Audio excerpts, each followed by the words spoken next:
Tornado warning is in effect for Johnson County, Tennessee. This is going to go until 2:45. Heavier rain in parts of the area that got hammered earlier in the week. Notice some of the heavier bands in the darker purple along 11W from Church Hill to Kingsport. Harvey made landfall last night as a Category 4 storm. It's still going to be a problem for the Texas Gulf Coast, and that's going to be the case for at least the next few days. Temperatures north and east of the Tri-Cities in the 40s. Guys, we're in the 80s right now. Those temperatures are going to drop like a ton of bricks. Windows down on I-81 in northeast Tennessee and southwest Virginia. We haven't seen rain in nearly a month, so a lot of oil has built up on the roads.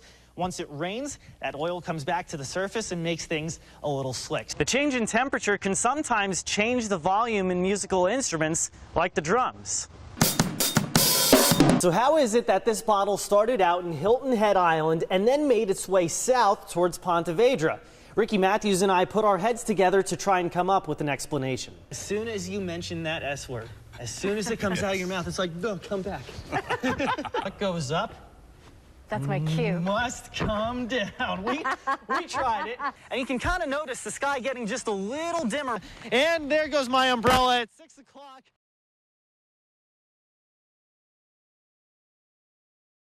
Your reports over the course of the day have been extremely valuable because, unfortunately, radar has some limitations.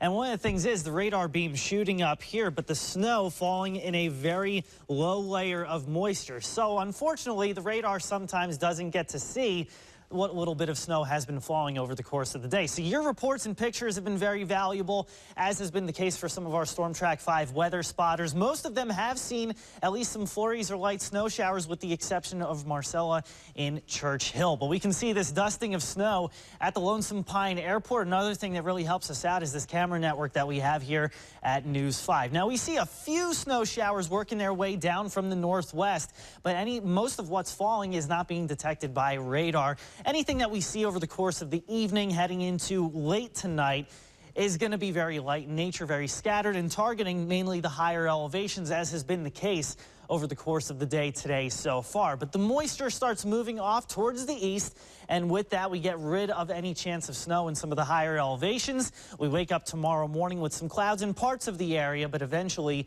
those will clear out. So the main concern as we head through the night into tomorrow morning would be temperatures dropping below freezing. That could lead to some slick spots on area roadways, even if you haven't seen a single snowflake. As of right now, no school closings or delays, but if that should happen, make sure that you stay tuned to us on WCYB.com.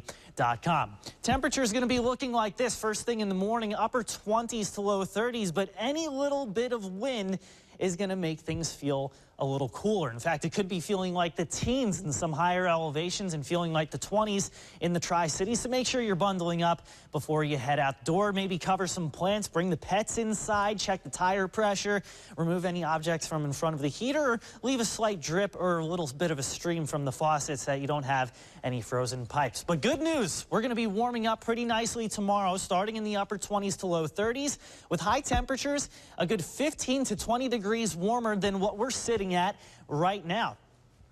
Simple math tells us then that we're going to be in the upper 50s in the Tri-Cities, 58 Kingsport, Johnson City, pushing 60 degrees in Greenville, upper 40s, low 50s in the North Carolina high country and Tennessee mountains, 53 in Marion, 58 down in Elizabethton, middle 50s for most of us in Southwest Virginia, 51 in Norton, and just the beginning of a little bit of a warming trend. So this trough of low pressure in the upper levels of the atmosphere, that's helped bring this really cold air down, but it's going to go back where it belongs, up towards the north, and a gradual warm up on tap as we head through much of the week ahead. So fairly good news for Halloween, though still be a little cool as you're getting ready for some trick-or-treating. Temperatures will start out in the 50s around 5 o'clock.